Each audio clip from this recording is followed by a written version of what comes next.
My name is Celine Arden, 30 years old. The first thing I'm aware of is the sound, a steady electronic beeping that pulls me up from the dark like a hook. My eyelids feel like they've been glued shut. I force them open, and the world swims into focus. Harsh fluorescent lights, white ceiling tiles, the sour tang of antiseptic, IV lines snaking from my arm, and hovering over my hospital bed like a mismatched pair of angels are my mother and my sister Bree. Their faces are oddly cheerful, almost bright. Too bright for the way my body feels like lead. Bree's wearing a silk blouse I don't recognize, something sleek and expensive. Her hair freshly highlighted in shades of caramel and gold. Mom leans closer, perfume so strong it nearly overrides the hospital smell. Linen pants, perfectly pressed. They look like they're on their way to brunch, not standing at my bedside after a medical emergency. "She's awake," Bree says, voice pitched higher than normal, like she's forcing excitement. My throat feels like sandpaper when I try to speak. I glance at the whiteboard across from my bed. 3 days since admission. 3 days unconscious. 3 days gone. 3 days with my wedding just a week away.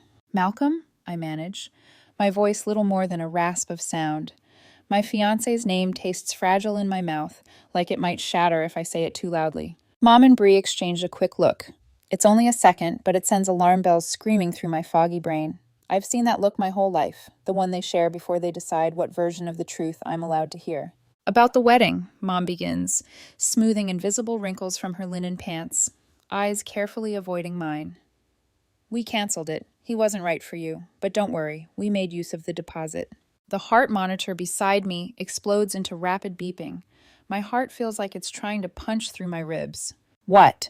The word tears from my raw throat, louder than anything I've managed since waking. Bree takes a step forward, eyes bright with a kind of excitement I recognize far too well. It's the look she gets when she's talking about a sale she scored, or a promotion, or a front row seat. Not when she's talking about my life. "Your venue, your flowers, your photographer," she says, ticking them off like items on a checklist. They're all being used for my engagement celebration instead. The monitor shrieks louder, a screeching metronome of my spiraling panic.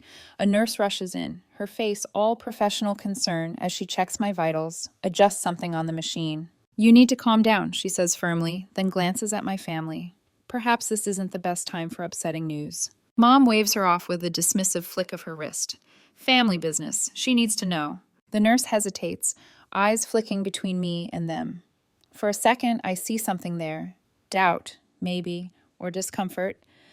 But then she leaves, and I'm alone with the two people who just told me they canceled my wedding like it was a dinner reservation. Memories slam into me all at once. 14 months of planning. Every penny I saved from freelance graphic design jobs. Late nights at my laptop, eyes burning, creating custom invitations to save on printing costs. The $20,000 personal loan I took out to cover the final expenses. Everything paid with non-refundable deposits. The first time I walked into the venue and knew, in that instant, that this was the place where I wanted to say I do. I remember Mom's face when I showed her my simple wedding dress, the best I could afford after pouring everything into making the event beautiful. She'd pursed her lips, disappointed. "At least someone in this family is practical," she'd said, glancing at Bree. The implication had been clear. Practical was the consolation prize. Bree got special. Now, with my body weak and my throat raw, I push myself to sit up a little higher. The room spins, but I cling to the rails of the bed, refusing to let their words float past me like I'm not even here. "What did you tell Malcolm?" I ask. Bree shrugs, inspecting her manicure like this is just gossip over coffee. "That you were backing out, that you didn't want to go through with it." Something in me stops trembling. It's like a strange calm slides over my skin, heavier than fear, colder than shock. I reach instinctively toward the bedside table for my phone. My fingers brush plastic cups, tissues, a call button. No phone. "Where's my phone?" I ask. Mom's smile is the kind she uses at church, the one that never quite reaches her eyes. "We took care of everything, sweetheart. The phone's been ringing nonstop with questions. You needed rest. We didn't want you overwhelmed." "You had no right," I say. My voice sounds stronger than I feel. "Celine, be reasonable," Bree says, perching on the edge of my bed so carefully she doesn't wrinkle her blouse. "You're creative. You'll understand one day. This was bigger than your little wedding." My little wedding. The words slice through me. I see the venue again, the chandelier I begged them to include in the package, the photographer who gave me a discount because he liked my design work, the florist who stretched every dollar to create something beautiful. I mentally calculate, rough numbers, automatic at this point, $80,000 in non-refundable deposits, $20,000 in personal loan debt, 3 years with Malcolm, maybe ruined by a single lie. And beneath all of that, something else, something I've always known but never fully looked at. My family has always seen me as less worthy than my sister, less important, less valuable. I stare at them, these women who share my blood, who have just gutted my life with casual, practiced ease. In their eyes, I see no remorse, only expectation. Expectation that I'll eventually understand, that I'll forgive, because that's what I've always done. Bree reaches for my hand, her fingers cool and perfectly manicured. "You'll see," she says. "This is for the best." Something inside me hardens, something that's been soft for too long. "Get out," I whisper. Mom blinks, genuinely surprised, as if the idea of me refusing them has never even occurred to her. "What?" "Get out of my room." My voice is clear now, even with my raw throat. Each word lands like a stone. "Now, Bree. Out." The monitor shrieks again, my heart protesting, and the nurse reappears, frowning. She looks from my pale face to my family's startled expressions, then moves toward them with professional authority. "I'm going to have to ask you to step out," she says. "She needs rest." Mom starts to argue, but the nurse's expression hardens. For once, my mother's disapproval has no power here. They're ushered out, the door swinging shut behind them, cutting off their perfume and their voices and their carefully curated reality. I close my eyes, not to sleep, but to shut out the fluorescent lights and the image of Bree's bright, excited smile as she told me she was using my wedding as decor. They've taken everything, but they've also shown me exactly who they are and who I need to become. The discharge papers feel like sandpaper between my fingers when I finally unlock my apartment door. My body is still weak, muscles rubbery from 3 days in bed, but something inside me is sharper than it has ever been. The air inside my apartment is stale, the way air gets when life pauses abruptly. My laptop sits on the coffee table, lid closed, exactly where I left it before the food poisoning. I plug it in, fingers trembling from a cocktail of medication and rage. When the screen lights up, another kind of shock hits me. 467 unread emails. My heart sinks as I click on my sent folder, the way I always do when I'm checking client deadlines. Messages I never wrote stare back at me. Dozens of them. To my venue. I've decided to transfer all arrangements to my sister's engagement party instead. Same date, same details. To my florist. Please redirect my order to celebrate my sister's engagement. The family is thrilled about this change. To my photographer. As discussed with my mother, please shift all services to my sister's event. Email after email, my words, no, their words in my voice, handing over everything I'd built and paid for, while I lay unconscious in a hospital bed. Nausea rolls through me, vicious and cold. This isn't an accident. This is a plan. My phone, which Mom finally handed back as I left the hospital, buzzes on the table. Malcolm's name flashes on the screen, accompanied by the first message from him since I woke up. "I wish you'd just told me yourself instead of having your mother call. After 3 years together, I deserved that much." The room tilts slightly. I stumble to my bedroom closet, gripping the doorframe for balance.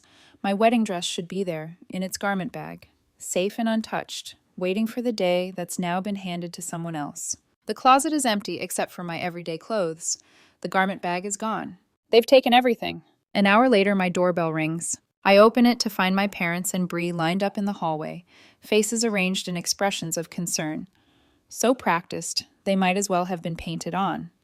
They file into my living room like they own the place, while I sink slowly into my armchair, my body still unsteady, but my mind suddenly very, very clear. "How are you feeling, sweetheart?" Mom asks, patting my shoulder as if she hasn't set my life on fire. The question ignites something in my chest, but before I can answer, Bree steps forward.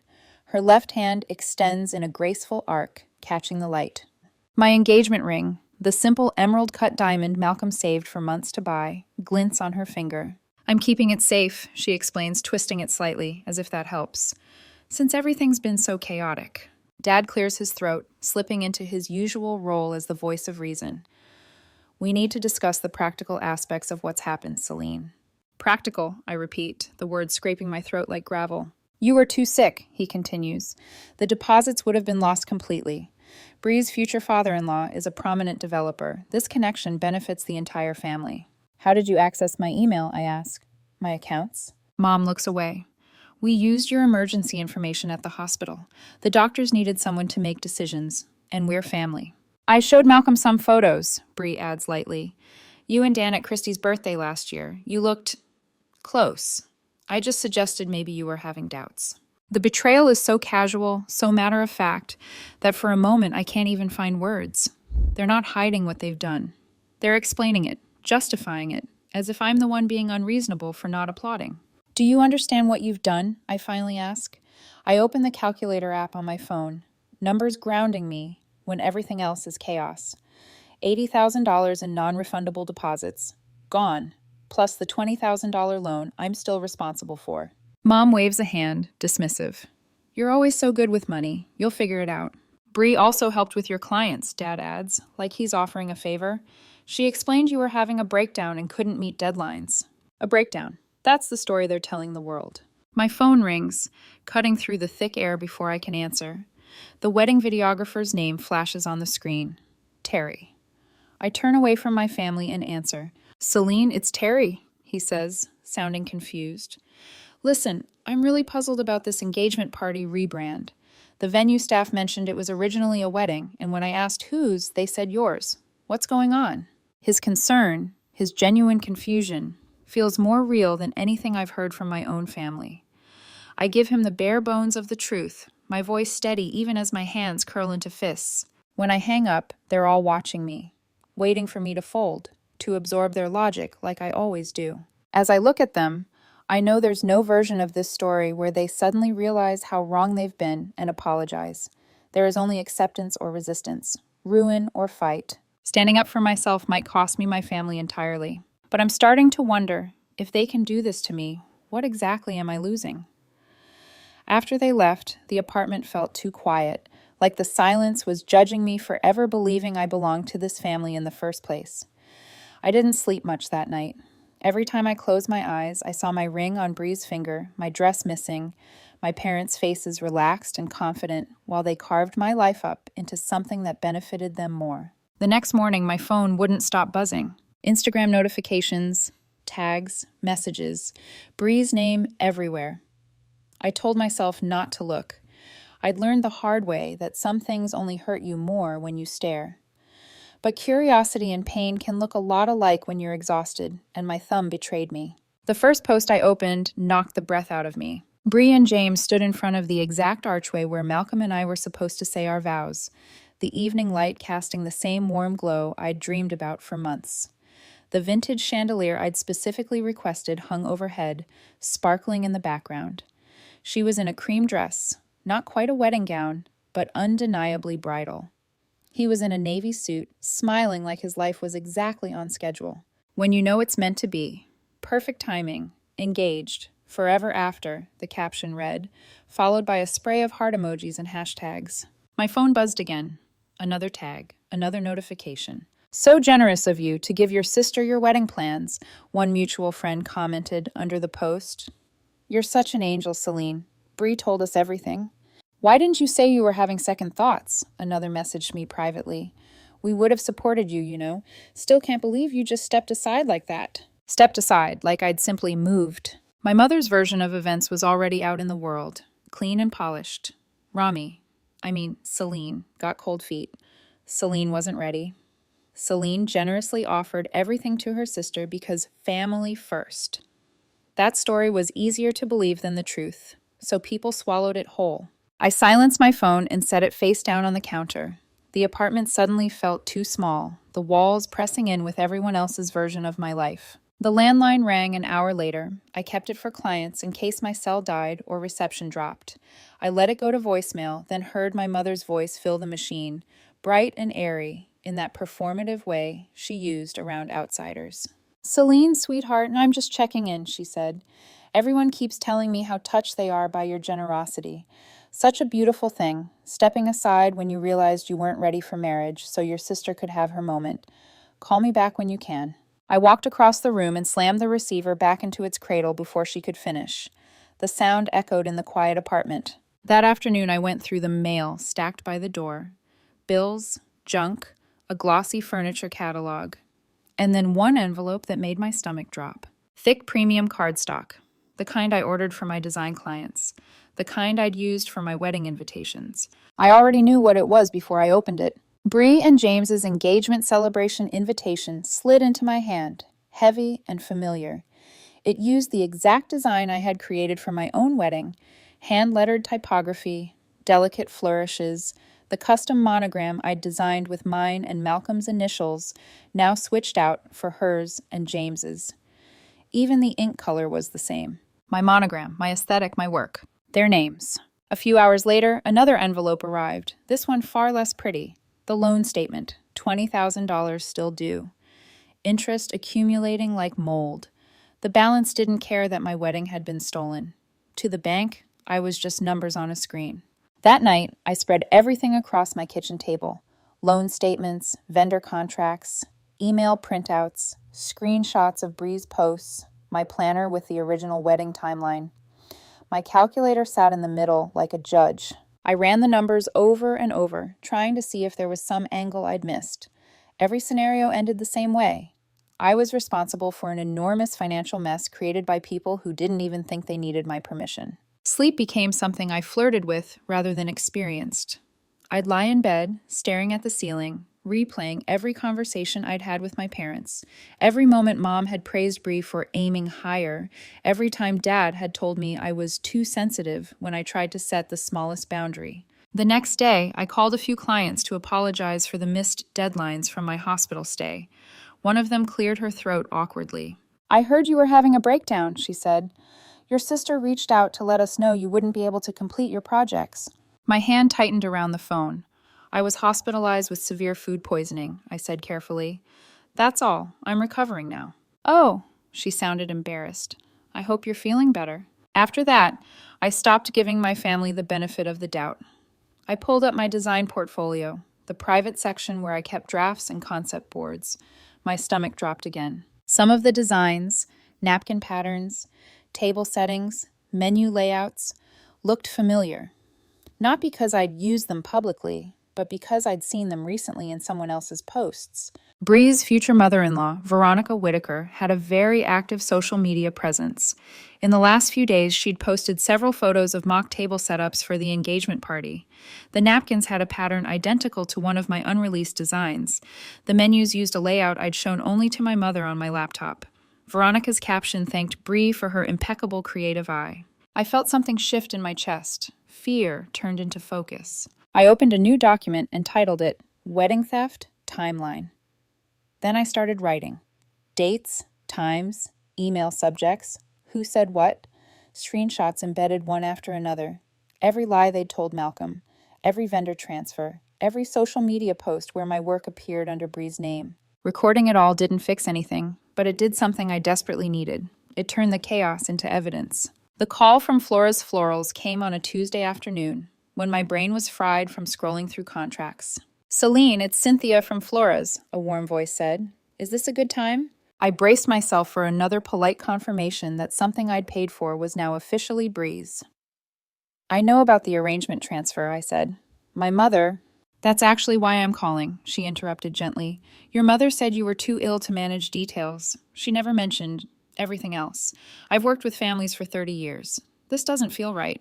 "It isn't," I admitted, my voice smaller than I wanted it to be. There was a pause. Then, "Listen. I put aside some arrangements from flowers your sister rejected for her celebration. They're beautiful, just not what she wanted. If you'd like them, they're yours. No charge." The offer made my throat tighten. "You don't have to—" "I know," she said. "That's why I'm offering." When I arrived at the shop, a cluster of blush peonies, ivory ranunculus, and blue thistle waited for me behind the counter.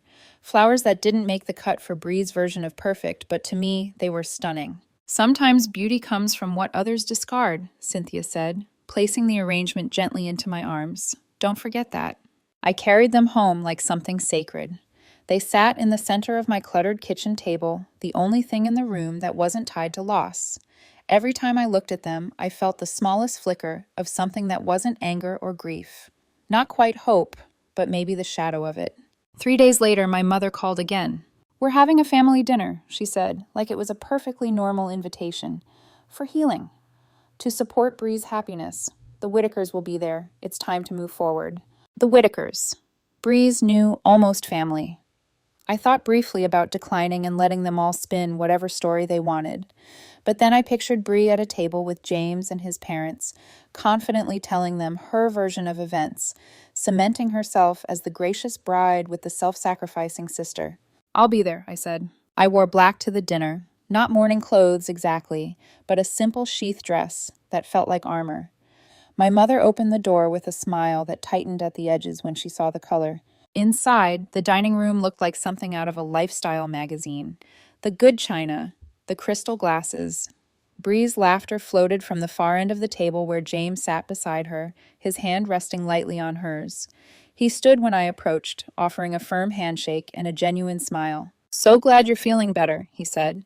"Your parents told us about your illness. Terrible timing." "That's one word for it," I said. Dinner was excruciatingly polite at first. Mom described the engagement celebration plans like she was narrating a dream, my dream, rearranged. Dad chimed in about the Whitakers' prominence in the community. Bree dropped little comments about floral palettes and seating charts, pretending this was the first time she'd ever thought about such details. I pushed food around my plate, barely tasting it. Finally, as dessert plates were set down, Mom turned toward me, her voice syrupy sweet. "Can't you just be happy for your sister?" she asked. "Why must you make everything about yourself?" The table went silent. All eyes turned to me. For a moment, no one moves. Even the candles seem to burn quieter, their flames shrinking as if bracing for whatever comes next. I feel every pair of eyes fixed on me, the Whitakers' polite confusion, Bree's brittle confidence, my parents' expectant disapproval. They're all waiting for the same thing, for me to fold, to smile tightly and say I'm happy for her, to play the role they've written for me since childhood. But something inside me has snapped, quietly, decisively, and the pieces don't fit back the way they used to. I set my fork down, the soft click unnaturally loud in the suffocating silence. "I'm not making this about me," I say, my voice steadier than my heart feels. "You already did that when you stole my wedding." The room shifts. James's fork drops with a muted clatter. Mrs. Whitaker's brows lift in sharp concern. Bree goes still, the color draining from her face. My mother sucks in a breath as if I've said something obscene. Dad's jaw flexes. "Celine," Mom begins sharply, "don't be dramatic." "Let her finish," Mr. Whitaker says quietly, his tone carrying more authority than any raised voice could. I turn to James, meeting his eyes directly. "I was hospitalized with severe food poisoning. I was unconscious. While I was in that condition, my family canceled my wedding, told my fiancé I didn't want to marry him, and transferred all of my deposits and plans to Bree." James looks from me to Bree, confusion darkening his expression. "Is this true?" Bree lets out a strangled laugh. "Oh my God, absolutely not. You know Celine, she's always been sensitive. She misunderstood." "Sensitive?" I repeat, the words slicing through the air. "Name one thing I've misunderstood." "Celine," Mom says, her voice tightening to that warning tone she used when I was a child. "Your illness made everything complicated. You weren't in a position to make decisions. We had to step in." "Step in?" I repeat slowly. "You used my emergency contact information to unlock my accounts. You emailed my vendors pretending to be me. You sent my wedding arrangements to Bree's party. You told Malcolm I was backing out." I gestured to Bree's hand. "You even took my engagement ring." Bree pulls her hand closer to her chest instinctively, as though hiding the ring will undo everything. "We were helping," Mom protests. "Your sister needed support. This engagement is important for her future and the family's future." I stare at her. "At the expense of mine?" Dad leans forward, his voice low and stern. "Do not ruin this dinner with your accusations. This is a misunderstanding. Bree's celebration benefits everyone. You're being childish." Mr. Whitaker clears his throat, holding up a hand. "I'd like to see documents." He turns to James. "Didn't you say the venue coordinator mentioned this event was originally booked under a different name?" James nods slowly. "Yes. They said another bride had canceled. I didn't think—" "That bride was me," I say. A ripple runs through the room. I have proof, I continue. Emails from vendors, screenshots, loan documents, timeline entries, contracts signed with my name and money. And I have the photographer's raw audio from the venue setup where my mother and aunt called my wedding embarrassing and said Bree elevated the family name. Mom's face loses all color. You what? That's... I didn't record it, I say. The videographer's equipment was accidentally left running. Dad stands abruptly. We're leaving. No, James says sharply, startling even himself. We're not leaving until this is addressed. My mother's eyes widen. It's the first time I've ever seen her genuinely afraid. Not for me, but for what this means for Bree's future with the Whitakers. Before anyone can speak again, my phone buzzes in my lap. It's the videographer, Terry. I send it to voicemail, but it buzzes again. And again. Mrs. Whitaker gestures gently. You should answer. I step away from the table and press accept. Celine, it's Terry, he says, breathless. I thought you should know.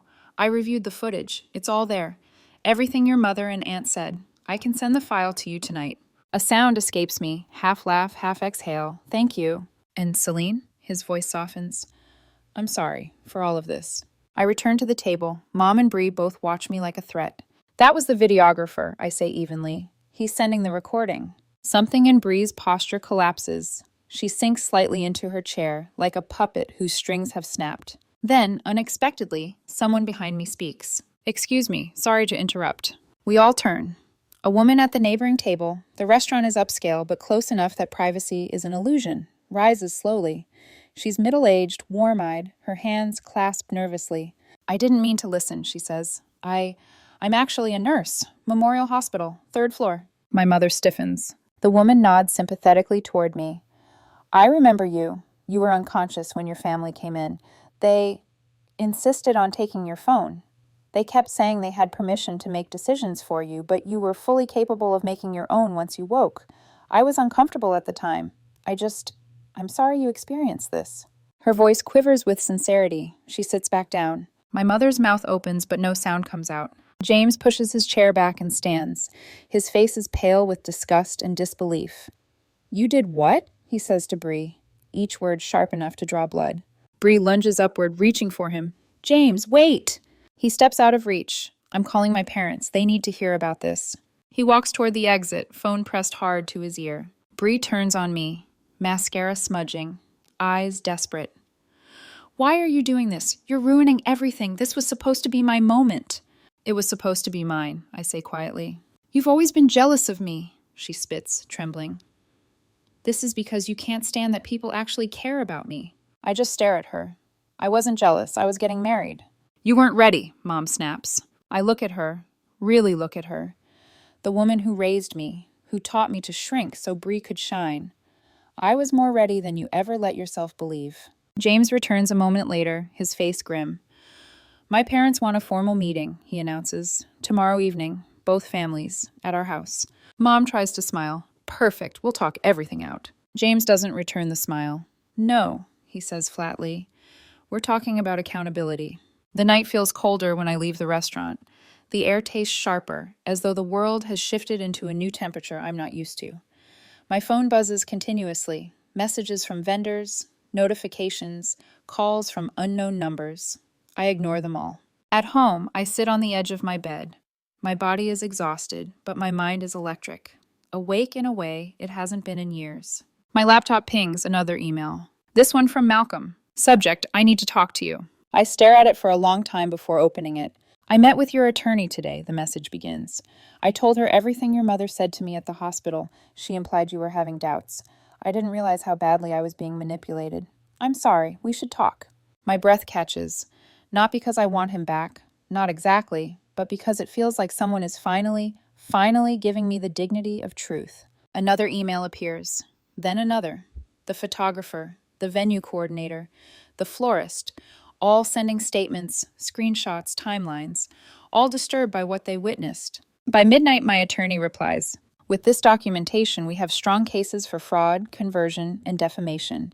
The evidence is overwhelming. Let's discuss your options in the morning. I close my laptop slowly, gently, like I'm handling something alive. The power dynamic is shifting. I can feel it in my bones. Tomorrow, the Whitakers want answers. And for the first time, I know I'm ready to give them. The Whitaker estate sits on a hill overlooking the river, the kind of place with manicured hedges and a circular driveway paved with stones imported from somewhere expensive. As I pull up, the house looms like something out of a magazine, beautiful, intimidating, and very intentionally curated, a statement in architecture form. We are a family that values reputation. I wonder what they'll value at the end of tonight. Inside, the living room looks like a museum curated for perfection. Cream-colored furniture, sterling silver frames with generations of family photos, fresh-cut hydrangeas in a crystal vase. Nothing out of place, nothing accidental. It feels like the opposite of my parents' house, which has always been cluttered with chaos disguised as warmth. Mr. and Mrs. Whitaker rise as I enter. "Thank you for coming, Celine," Mrs. Whitaker says, her voice polite but closely measured. "We appreciate your willingness to address this directly." James stands behind them, hands clasped, jaw tight. He looks different than he did at dinner, older perhaps, or simply less naive. "Of course," I say, "this affects all of us." The room settles into an expectant silence. The Whitakers remain seated, regal and steady.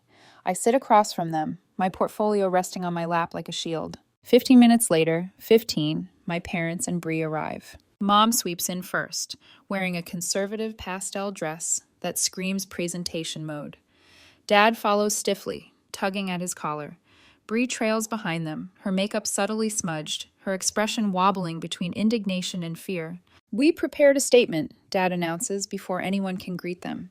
He unfolds a piece of paper, hands trembling slightly. "There have been unfortunate misunderstandings between our daughters.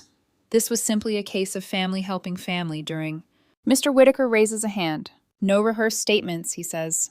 "Not tonight." Dad's mouth snaps shut like a trap. Mom jumps in instead, clasping her hands together. "We've always supported Celine, even when she made choices we didn't agree with." I stare at her. Supported me? She once told me my freelance design career was a hobby masquerading as a job. When I refused to move back home to help with Bree after her last breakup, she said I was selfishly choosing independence.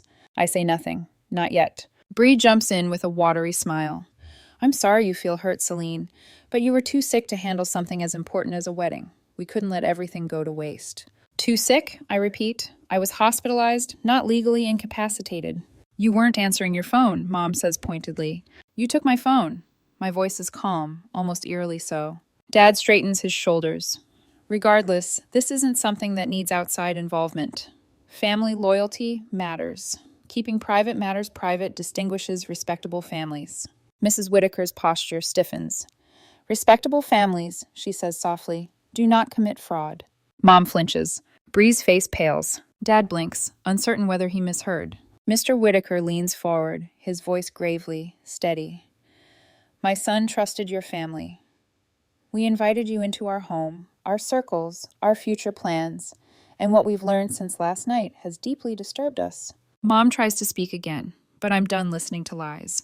I place my leather portfolio on the coffee table and open it. The room goes stone silent. "I'd like to share some information," I say, "so we're all working with the same truth." One by one, I slide documents across the table. First, the original venue contract, my name, my signature, my deposit check. Then, the loan paperwork, $20,000. Still in my name, still my debt, still accruing interest. Bree inhales sharply. "Celine, this is unnecessary." "No," Mr. Whitaker says. "Let her continue." Next, I lay out printed emails from the florist, photographer, venue coordinator, and caterer. Dates highlighted, subject lines glaring. Transfer of services per Celine's request. Redirection of arrangements. Confirmed with mother. Event rebrand. Approval received. And then, the most damning, vendor statements confirming the transfer was made while I was unconscious. Dad's face drains of color as he flips through the pages. This can't be what it looks like." "It's exactly what it looks like," I say. Then I pull out a small Bluetooth speaker, place it on the table, and tap play. My mother's voice fills the room, crisp and unmistakable. This was for the best. Bree elevates the family name. Celine. Well, she always aimed small. Her wedding would have been embarrassing next to what we've arranged for Bree. Mom's hands tremble. Her face turns a sickly shade of pale. "I didn't know," she starts. "You didn't know you were being recorded," I correct softly. Bree bursts into tears, burying her face in her hands. This is so unfair. You're ruining everything. Dad slams his hand on the table. Don't you see what you're doing, Celine? This will damage us permanently. Mrs. Whitaker stands. She isn't damaging anything. She's exposing the damage you've already done. Mr. Whitaker takes a deep breath, the kind that signals a verdict. You have two options, he says, voice firm. Full financial restitution, including the $80,000 in deposits, the loan repayment with interest, and additional compensation for damages, plus a public apology clearing Celine's name. He pauses. Or legal proceedings, which will be very public very quickly. Bree wails louder. Daddy, do something!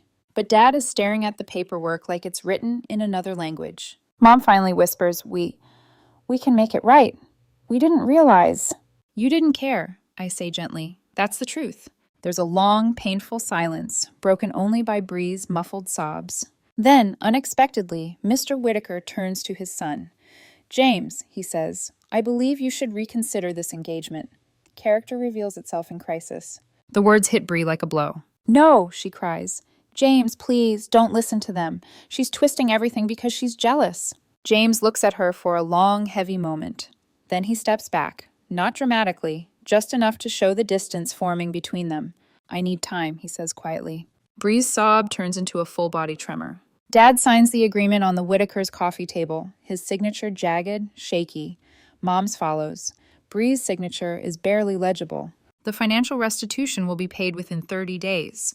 The public apology will be issued within 48 hours. It's done. But it doesn't feel like victory. It feels like closure carved out of ruins. When the meeting ends, Mrs. Whitaker walks me to the door. Her hand rests gently on my shoulder. In our family, she says softly, we value honesty above convenience. You deserve better than this. Through the leaded glass panels, I spot a familiar figure leaning against a car in the circular driveway. Malcolm. He stands in the warm afternoon light, hands in his pockets, expression unsure but open.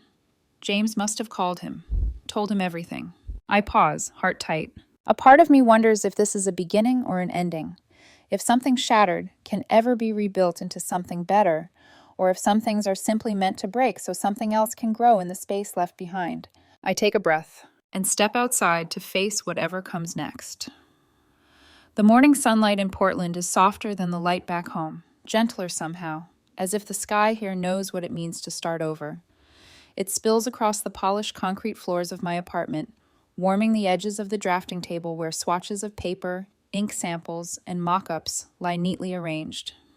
A year ago, these same tools were symbols of grief, reminders of a wedding I would never have, a life stolen from me while I lay unconscious in a hospital bed.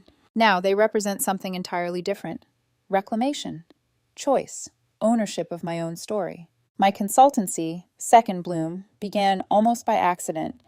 After the legal settlement and public apology from my family, I thought I would retreat into anonymity, lick my wounds, quietly rebuild my career. But then the messages started arriving. A widow whose in-laws had canceled her husband's memorial service without her consent. A woman whose sisters stole her graduation celebration. A bride whose mother replaced her dress, makeup, and hairstyle with ones she felt were more flattering. Somehow, word spread that I understood a specific kind of wound. The pain of having your life event taken from you by the people who were supposed to protect it. My first client, Elaine, whose testimonial now hangs framed on my wall, said, "You helped me rebuild what I thought was permanently broken." And now here I am, 1 year after what should have been my wedding day, booking clients faster than I can meet them. My inbox pings, another consultation request. I take a sip of coffee, inhaling the earthy warmth, and move to the mail slot as it clicks. Among the usual envelopes, one stands out, a thick cream card with delicate embossing, my cousin Rachel's handwriting swirling across the surface. I open it carefully. You are invited to celebrate the wedding of Rachel Bennett and Jonathan Hale. And tucked inside, a handwritten note. I know what they did. Your presence would mean the world to me, but I understand if it's too much. Love, Rach. I trace the letters slowly. A year ago, I would have RSVP'd instantly, out of obligation, fear of being labeled difficult, or the desperate need to maintain some sliver of connection to my family. But that version of me, the one who bent until she broke, no longer exists. Now the power lies not in the decision itself, but in the fact that the choice belongs to me. I place the invitation gently on the coffee table. I'll decide later, I whisper, and it feels like freedom. That evening, my doorbell rings precisely at 7. When I open the door, I'm greeted by faces that feel more like family than the people I share DNA with. Lisa, the florist who first sensed something was wrong when my mother tried to alter my arrangements, walks in with a covered dish and a bouquet of locally grown dahlias. Tom, the videographer whose accidental recording exposed the truth, carries a portable speaker like it's a sacred relic. Eric, the photographer who refused to let my work be stolen, holds up 2 bottles of wine. This is the only anniversary party worth celebrating, Lisa announces, brushing past me into the kitchen. Tom grins, already plugging in the speaker. You said you wanted something casual. I interpreted that as fairy lights and playlists that makes you cry in a good way. The balcony door slides open, revealing a little garden twinkling with warm lights, Lisa's handiwork. She's arranged potted lavender, ivy, and clusters of tiny lanterns along the railing. It feels magical, like a place where old wounds can exhale. Malcolm arrives last. We tried to reconnect after everything came to light. Apologies were exchanged, genuine and heavy with shared history, but some fractures aren't meant to be mended. Sometimes the healthiest thing 2 people can do is let go of the version of themselves that existed only because of the pain they endured together. Now, Malcolm stands in my doorway with a small smile and a bottle of ginger beer. He looks relaxed, lighter than he ever did during our engagement. Hope I'm not late, he says. You're right on time. We gather on the balcony, plates filled with homemade dishes, glasses clinking under the soft lights. It's the kind of gathering I used to imagine for my rehearsal dinner. Not fancy, not staged, just warm and real. To boundaries that protect, Malcolm says, lifting his glass, and second chances that heal. We echo the toast, laughter rising into the evening air. Before midnight, after everyone leaves, I stand alone on the balcony, breathing in the scent of lavender and cool summer wind. This anniversary could have been a graveyard of what-ifs. Instead, it feels like a celebration of everything I saved myself from. The next morning, I'm seated in a downtown recording studio, headphones snug over my ears. A red light blinks, recording in 5 seconds. Today on The Stories We Reclaim, the host begins, we're speaking with Celine Arden, whose family's betrayal became the catalyst for her groundbreaking consultancy. Her book, Stolen Moments, Restored Lives, has just been acquired by a major publisher. Hearing it spoken aloud still feels surreal. So tell us, Celine, the host continues. Your experience was extraordinarily painful, yet you've turned it into something empowering. What would you say to listeners who are struggling with family betrayal? I take a breath, steady and full. I'd tell them this, I say. Forgiveness doesn't always mean reconciliation. And it certainly doesn't mean allowing harmful people continued access to your life. Sometimes the most loving thing you can do for yourself is to recognize the truth of how someone treats you and then build the boundaries their actions make necessary. There's a beat of silence as the host absorbs it. And your family? She asks gently. Have you forgiven them? I think about the dinner at the Whitakers, the restitution, the public apology, the way my parents still send stiff holiday cards with nothing written inside, the way Bree's social media went quiet for months, only to return with filtered positivity and no mention of what happened. I've released the anger, I say finally, but forgiveness isn't the same as letting them back in. My boundaries are firm. They were built from pain, but they protect my peace. After the interview, I walk through the Portland Japanese garden. The air is damp and cool, the kind that calms the mind. A delicate purple blossom pushes through a crack in a stone wall. I stop to photograph it, framing it carefully. Beauty growing from brokenness. A year ago, I thought my life had collapsed beyond repair. Now I realize it was just beginning to take a shape I never would have imagined. As I lower my camera, sunlight warms my face, and a question rises in my mind. A question that has shaped my work, my healing, my boundaries. What moments in your life have you had to reclaim from those who tried to take them?